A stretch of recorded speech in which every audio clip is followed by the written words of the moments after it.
Thank you for joining me. I'm Suzanne Tidkemeyer of No Longer Quivering.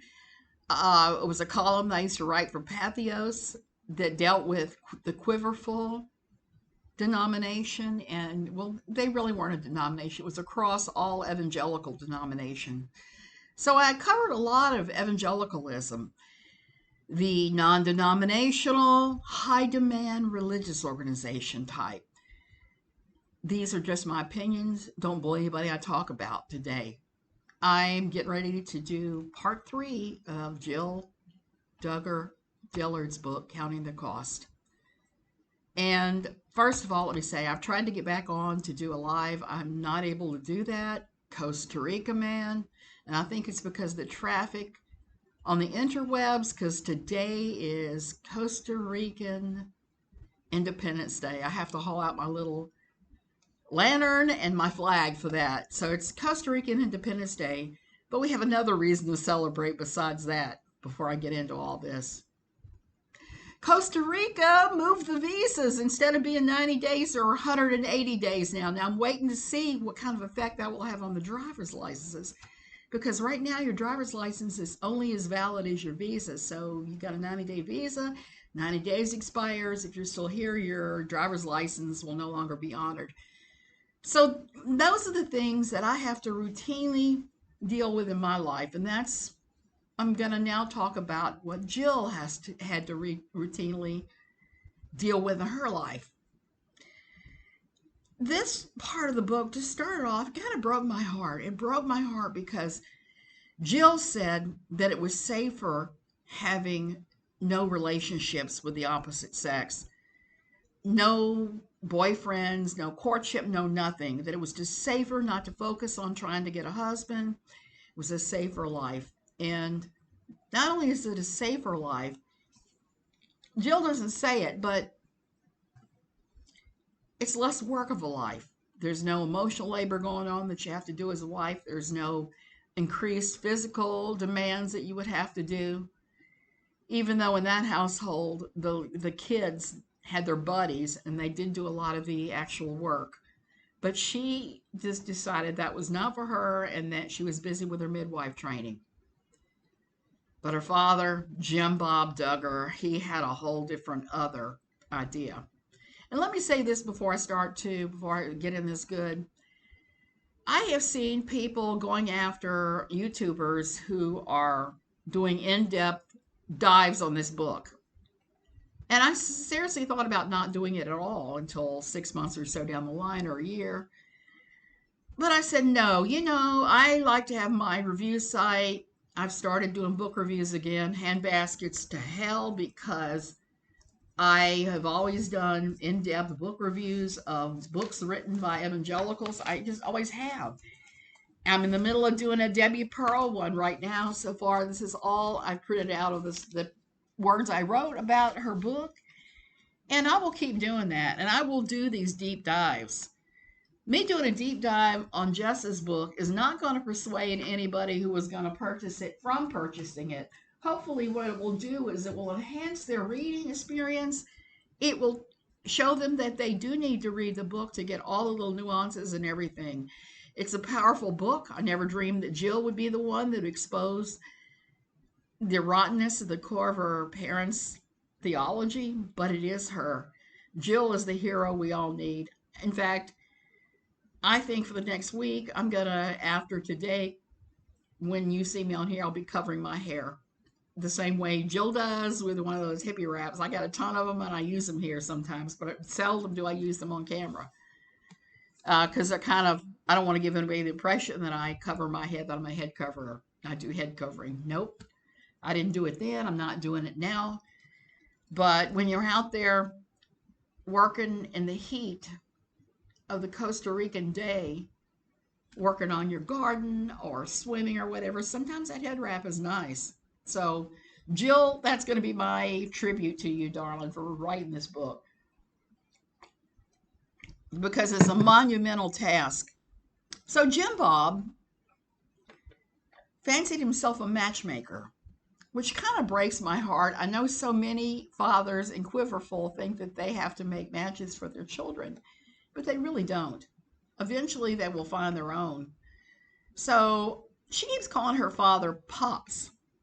She kept talking about Pops would be on the phone, counseling different people. And he started counseling Derek, who is a missionary living in Nepal. So he came into her bedroom one day while she was getting ready to film with her sisters with Derek on the phone, and he kept putting him on speakerphone so they could hear everything that Derek was saying. He did this more than once.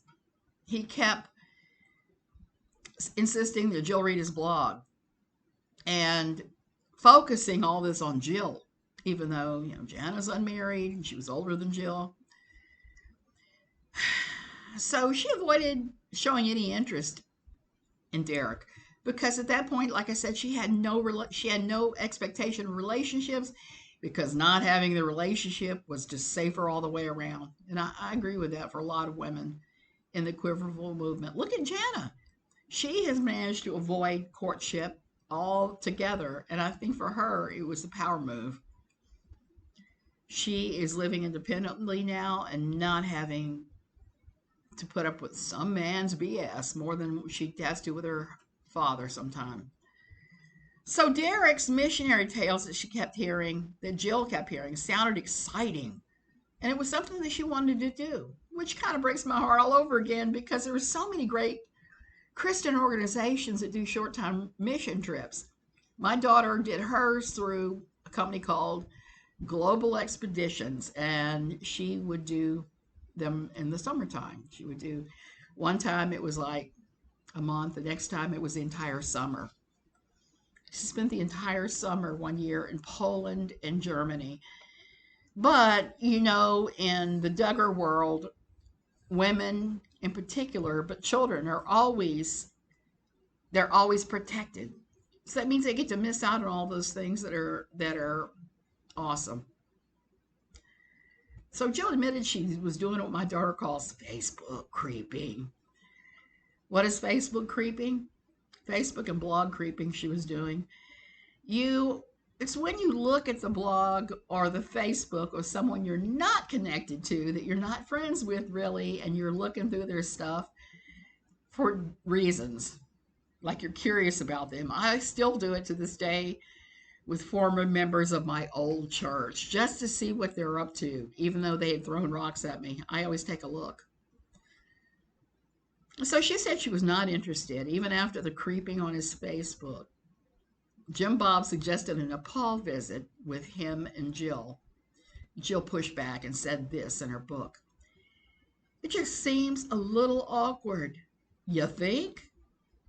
She didn't even have a one-on-one friendship relationship with this guy yet on phone. So why would Jim Bob think it would be appropriate to take her there to match her up? I will never know. But Jim Bob shows his true colors next. We know he's a cheapskate. We've seen so many crazy tales of the Duggars and Jim Bob's parsimonious ways of saving money, of doing this and doing that, going to restaurants and demanding free food. I've heard the stories for years. So he figures out a way to glom onto the network's trip for the family to Japan and China. Just wanted to add filming. He and Jill going to Nepal to meet Derek. Well, Jill didn't want that. She said she couldn't miss any of her midwifery studies, so the trip was scuttled before it even happened.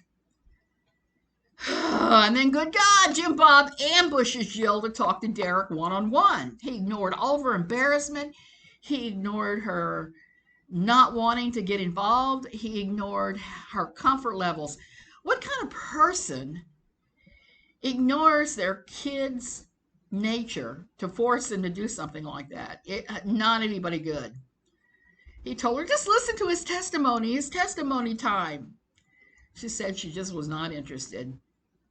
And she was liking filming less and less as time went on. And at that point, I think she was just done with the whole thing, except that she recognized it was, quote, vehicle for profit for the family, that was how they were supporting themselves now.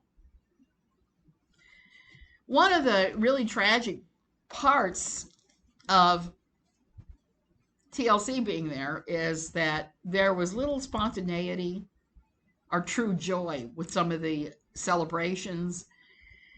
If a boy asked for courtship with a daughter or proposed, a young man proposed to one of the Duggar sisters, it was rehearsed and taking place again and again and again just so that TLC could get the right camera shot, killing whatever spontaneity and joy there would be in such a thing. Jill bemoaned the private moment intrusions that she and her siblings and her mother faced. She kept talking about her wisdom teeth, how she had that done, and they were shoving the camera in her face, and she's all goofy on the pain meds. Nobody needs that. And her mother's and Anna's births, okay, they were filmed to a degree that neither Michelle or Anna were comfortable with it, according to Jill. But TLC tried to explain to them that the one way to keep the show fresh was births, courtships, and marriages. That they had to keep coughing up newer and newer content. That's what the trips to Japan and China were all about, and some of the other trips and things they did. Fresh new content.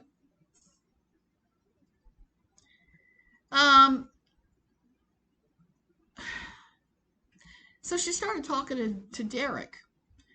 And then it got all pimped out by her daddy. Her daddy approached producer Scott to go to Nepal on TLC's dime. Jim Bob's not going to spend money if he can get away with it. So Jill felt really pressured to commit to a relationship with Duggar, and she knew that if she were to go to Nepal to meet him, chances are good she was going to have to do courtship and later marriage with him. So she had to be really, really, really seriously sure of what she was doing before she even committed to the Nepal trip. She did stand up to the network. They only wanted to film 5 days. Jill said she didn't think that was long enough to know if she wanted a courtship with someone. She wanted 2 full weeks. So Daddy worked out a deal with the networks. They filmed what they needed in 5 days, and Jill stayed the whole 2 weeks before coming home. Now, here's where it got, for me, really awful.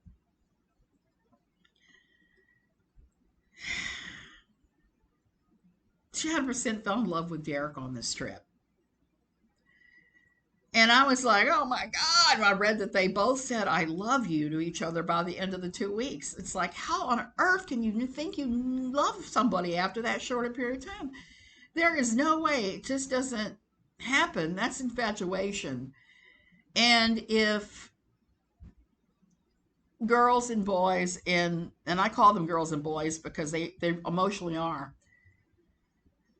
aren't given the same opportunity as the rest of us to do group dating, to hang out with the opposite sex, to learn how to deal with the opposite sex, to learn what it is we like and don't like about somebody, before we even think about falling in love and getting married, a permanent commitment.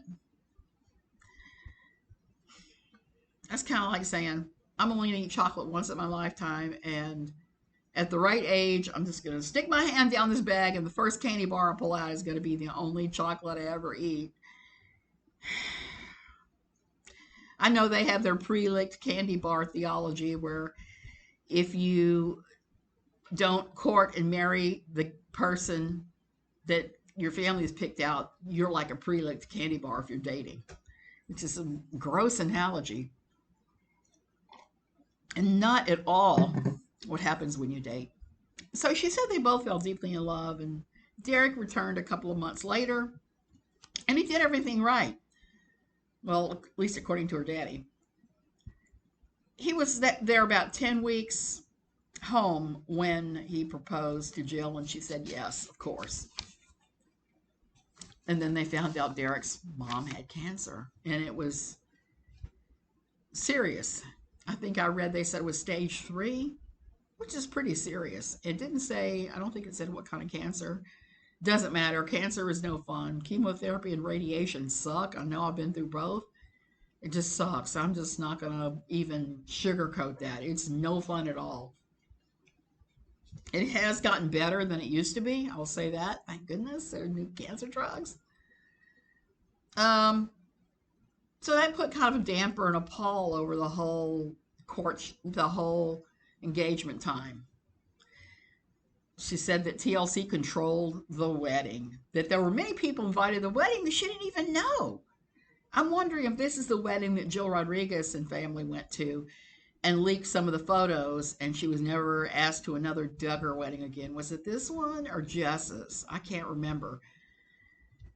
So Daddy hired a PR helper at that point because he needed PR help for the family. And they bought a plane to be able to go speak without being caught on the tines of airlines, which I can get that. I wish I had a spare $1.5 million because I would buy a late model twin engine Cessna and learn how to fly, because flying commercial is a hassle. I'm just going to say that. So 8 days before the wedding, they got thrown into a really horrible circumstance that no one needs to be thrown into. Derek's mom took a turn for the worse, and she was life-flighted to a hospital. I will give Derek and Jill props. They dropped everything and went to spend time with Derek's mother while she was in the hospital. She was, I believe they said, ICU. Cancer treatment can really take it out of you. It can almost take you to the point of death sometimes. So Jana, the girl who does everything well and has never managed to marry, took over. And it's a good thing, because I think Jana gets stuff done.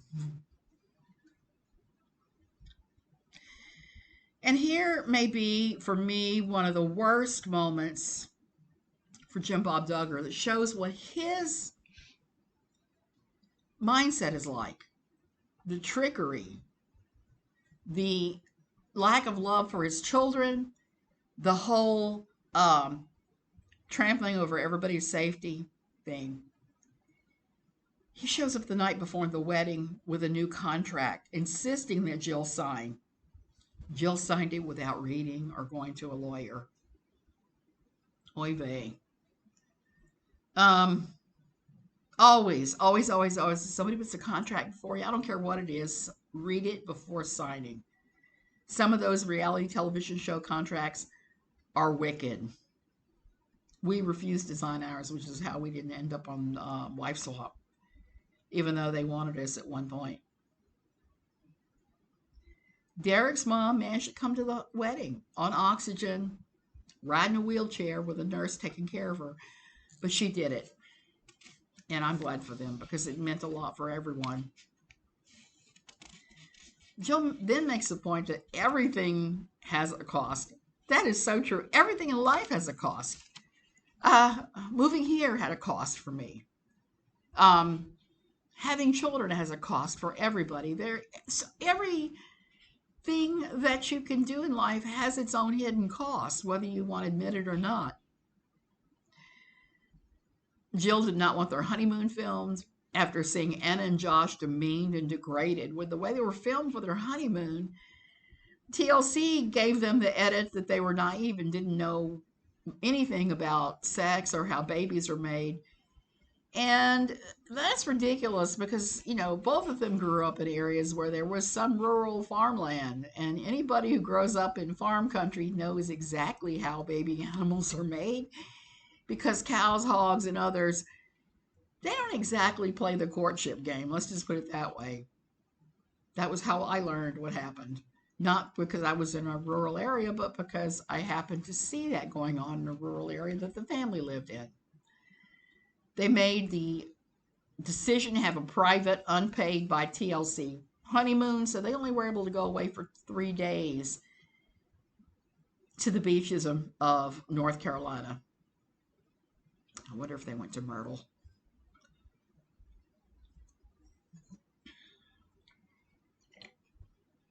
Jill became pregnant almost immediately in their marriage, okay? And Derek was working all these crazy hours, 45 hours plus, and they were still being required to film 20 hours a week with TLC. And Jill Duggar tried to make that easier by building a studio space at the compound that you could do the voiceovers in. But still, TLC tried to keep them to a crazy filming schedule and scolded both Jill and Derek to stay on the schedule, even as Derek was working those 45-hour weeks at Walmart corporate. That's just atrocious. They were not paid to film those 20 hours a week. And it was only going to and from work that they had the space to talk with each other, to have those deep private conversations you have to have when you're married. And I think they're really important when you're first married. When you get to this married as old as my husband and I are, we sometimes finish each other's sentences sometimes. So Derek wanted to rock the boat and quit the filming very early on, and Jill said no. She still felt like they were under the parental authority. And that's not even IBLP standard. That kind of blows my mind. IBLP does God, Jesus, husband, father, wife, children. The way that it worked, the umbrellas worked in some families, like Von Ullman's, like Jim Bob Duggar's, is the way it would work would be God, Jesus, patriarchal father, married sons and daughters and wife, and minor children. So that's not even IBLP, okay? So the network tried to hijack her pregnancy timing of telling. They tried to control everything. Derek pointed out to Jill the total insanity of it all and said this quote, which just kind of blows my mind, and I don't blame him a bit. Quote, "So we're basically slaves of TLC and your daddy?" Yeah, he saw that. And TLC did not respect much of what the women in the family wanted. Anna did not authorize some of the birth footage that they showed on the show, and she had them pull it, but they used it again in other specials. So clearly TLC has no regard for women, and they filmed some of Michelle Duggar's births where she said she wasn't crazy about how it was. So Jill was pulled between Derek and her daddy, a tug of war, and trying to make everybody happy and failing. The whole family went to El Salvador for a mission trip that TLC filmed. And Derek was invited to work there a couple of years, 1 or 2 years. He and Jill were encouraged to come down there and work with the mission. Now, Jill knew she didn't want the birth filmed, and Scott from TLC approached Derek and Jill about that very thing, about filming the birth, and Scott teared up and almost started crying when they told him no, that the birth would not be filmed by TLC. They compromised and gave Michelle and one of the sisters cameras to film what they felt was appropriate during the birth. I could just imagine the kind of pressure that Scott was under from TLC and the Discovery Channel to do this thing. And it's a good thing it was not filmed much. The birth was a hot mess, I don't even want to go over everything that went down, because this would traumatize anybody, even without it being filmed. Her water broke. They waited over 40 hours before they took her to the hospital. She was in the hospital 24 hours. Pitocin didn't work to stimulate labor. They gave her a epidural because of the pain. So 24 hours without a child, and the baby moved into an undeliverable position. So they had to do a C-section on Jill, and she had suffered all those hours. Now, Jill and Derek did manage to get a secret video that TLC and her daddy knew nothing about for their own selves. And that makes me laugh. I'm glad they got that personal moment for just the two of them. But Jill talked about how it put them outside the umbrella of protection. No, it didn't, girl. She talks about her father coming to visit her after the birth, and he was more excited to get photos to send immediately to People magazine than looking at and cooing over his first grandchild. That is awful. And it wasn't long after she gave birth to Israel that Jim Bob dropped a huge bombshell on Jill. He called her up and told her about not TLC, I'm sorry, In Touch magazine filing a FOIA request. If you don't know what that is a Freedom of Information Act, where there are a lot of things you can subpoena with that. Well, not subpoena, but ask for it with that they absolutely have to give you. Sometimes it's police reports. And that's what it was. So she said she was completely robbed of peace. She wasn't able to sleep without nightmares. The only thing that gave her peace was caring for little Isaiah. Wait, why do I have Isaiah? It's Israel. That child's name is Israel. I must have been on drugs, asthma drugs. She says that Jess and her cried so much during the release. That the information was to be released.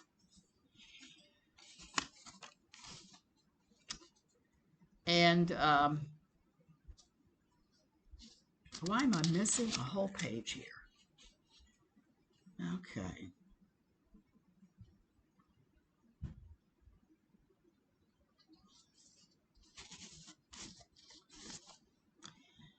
She found out that the release was happening for sure, because at first when Jim Bob called her and told her about this, he said he was going to try to get it shut down. Less than 24 hours later, he called her as she was on her way to her doctor's appointment with Jessa to have a postpartum checkup. And Jessa and her cried, finding out it had been released, and she went home to read the story with mounting horror. She had already gone ahead and told Derek before they were engaged, because she laid all her cards on the table. And I understand that. That's a responsible thing when you're getting married to somebody else. And I cannot imagine how painful that was to have experienced that. Seeing your essay writ large in the media like that. I can't even fathom what that must be like. Her quote gave me the chills. Quote, "I wish I was dead," unquote. Oh my goodness. No, no, no, no, no. It's awful, but she did nothing wrong. She had nothing to feel ashamed for. She said she started having nightmares for real after the complete exposure, and she felt naked. But here's where she made a mistake, in my opinion. She said that all of us that were looking at this on entertainment news were rejoicing over it. Nope, that's not at all what was going on. We weren't rejoicing over it. What she mistakes about it, is that it was mere confirmation of the complete and total hypocrisy of the IBLP and her own parents. That's what attracted everybody to the story. Jim Bob always acted like they were a Bill Gothard model family with nothing wrong with them. They were reduced to merely ordinary with the news, and it shook up a lot of people. She claims it was not her parents, Michelle and Jim Bob's fault that this happened, that it was Josh's fault, and that every time this was exposed, it was another victimization. It was the second victimization to what happened to them. The whole family took off for a friend's ranch because the journalists would not leave them alone.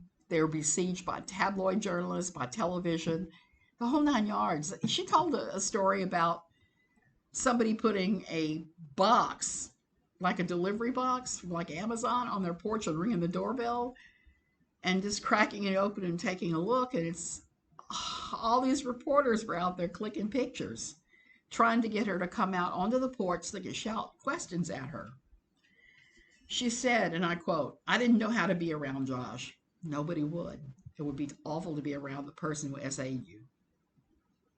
She said he was relaxed, too relaxed. And then Michelle said this, and I can't help but say, go, Michelle. Michelle sounds like she was a little less toxic than Jim Bob by everything I'm reading in this book. Jim Bob, though, is kind of a bizarre mob boss almost. Okay, Michelle's quote. Josh, she barked, it's not your fault that this was released, but you need to know that you were behind all of this. Don't be so arrogant.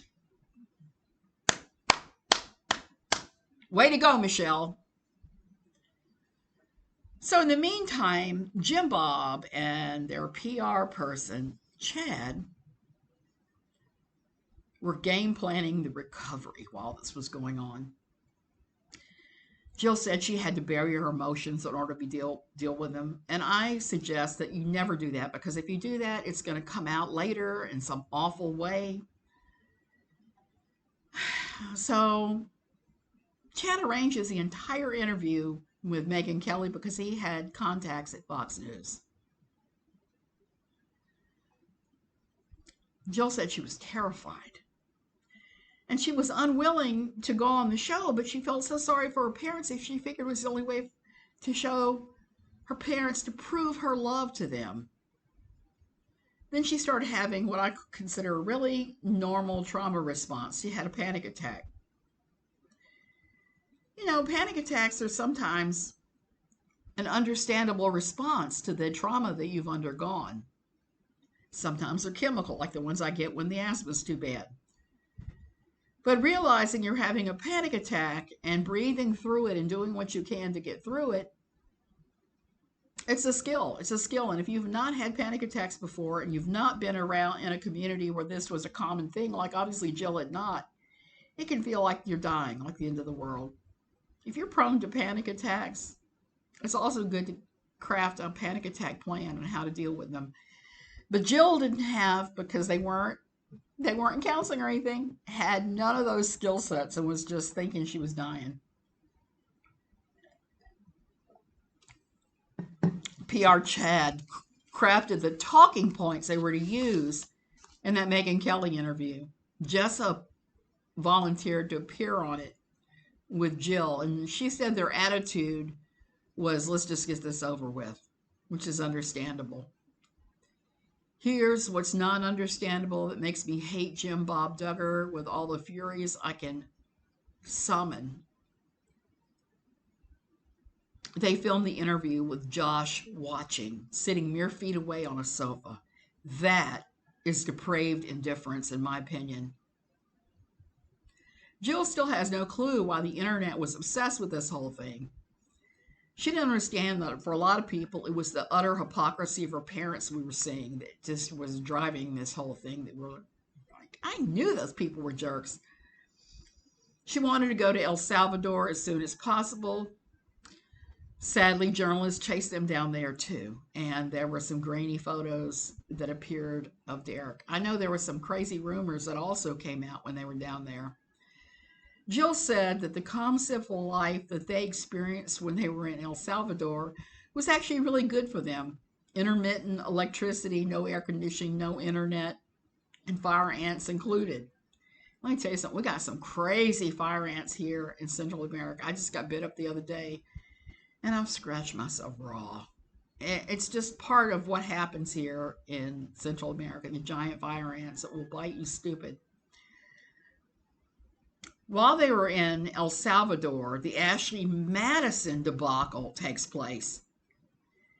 And she decides instead of freaking out and panicking and whatever, to ask Josh instead of burying her head in the sand, to ask Josh, did you do this thing? Is what they're saying correct? He didn't even bother replying to her. For the third time, Josh is sent away to repent. The third time, like the other two times did nothing. Michelle had called her and told her all the details of this. Jill says that They returned home during that to a very different house. The whole vibe was not the same. It wasn't like it was when TLC was there. It was very somber and solemn there. And for the very first time, it dawned on Jill that her parents, Michelle and Jim Bob, would go to extreme lengths to protect Josh, but not her or her siblings. That has to be one of the worst realizations to dawn on somebody ever. I don't know how she dealt with that. She's much more courageous and strong than anybody ever dreamed. She kept talking about the illegal release of the records through the FOIA request. I'm not sure I buy that the records were released illegally. You can use a FOIA request, the Freedom of Information Act request, to get all kinds of different records. I guess we'll have to see. And she started to be upset for the first time that during the Fox News interview that Jim Bob used her instead of protecting her. Instead of protecting her like a father is supposed to do, he pimped her out and he used her to try and mitigate the disaster the family was going through. I couldn't hardly watch that interview. They were lying so bad, the parents were, on so many levels, that I knew they were lying. The network came calling and wanted to do Counting On. They were going back to El Salvador. And TLC wanted the girls to talk about Josh and what he'd done to them. And they did an episode with Anna talking about the pain and heartache that Anna had to deal with the entire scandal. And they came to do a little bit of filming with Josh and not Josh, with Jill and Derek in El Salvador. And that's where I leave you today. This is where I am with this. I know it's taking me a while to read through it and come up and talk about the things that I'm thinking about this. I don't know if anybody really gets, if they haven't been part of one of these types of churches and theologies and thought levels, just exactly how brave and courageous Jill's book is. She still, to this day, loves her parents like she should. But at the same time, her parents did not show best intentions and best love to her. I've seen some people criticize her for not being more critical of her parents in the book. You know, recovery and the whole deconversion thing is a long, slow, painful process. And we don't get there in a linear fashion. It's like one step forward, two steps back sort of thing. So many times you're going all over the place, and you feel like you're going all over the place. You feel like you're crazy. You question your sanity many days. You question your remembrances. And when you have these epiphanies, like realizing that your father pimped you out, it's a very hard thing. And it's still at that point is a hard thing to say something bad about your parents. And Jill is still obviously there. And that's understandable because what she was raised in was far more extreme than the average parent-child relationship.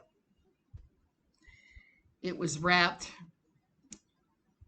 in the IBLP Jesus, and even beyond that, in Jim Bob's bizarre, weird little tin pot dictator world where he is the father dictator.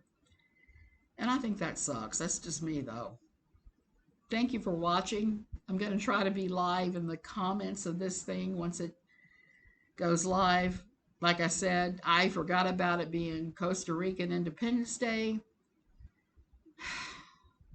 which means that everything is a hot mess.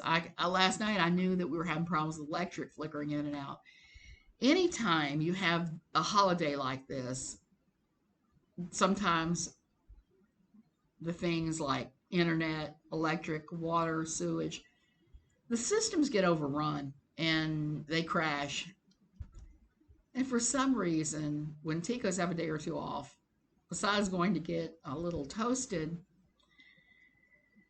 they sometimes will go rent hotel rooms and the like. So right now, my husband just came from Wacas, which is a very short distance away, and sat for 45 minutes in traffic trying to make the right turn into Wacas, and through Wacas towards Tamarindo where he needed to go. It was a 40-minute back up there. I don't know how the Guanacaste does not put a stoplight there. It's really needed because of days like today, and just every day it's a hard intersection to negotiate without a light. They really need to do it. Like I said about Costa Rica, it's a second world country trying to become first world that has moments of third worldness. And that was to me interesting too about Jill's time in El Salvador. I was waiting for her to expound on it, but she didn't. But knowing that she went through that, and I saw some of the footage of her in her house there, it was a very typical, what you'd call Tico or Nika home. And it was interesting to see that she found that peaceful and calming, having to go back and do things the old fashioned way. Get the big blue bar soap and scrub your clothes in your sink outside in order to wash them and all of that. It it is what it is. And some people do find that stuff calming. I personally did not when I moved here the first time. I only knew Costa Rica because of my Costa Rican vacations. We got here in Copa de Doto, which is such a poor area. They have permanent um, Peace Corps volunteers there. It's a poor area.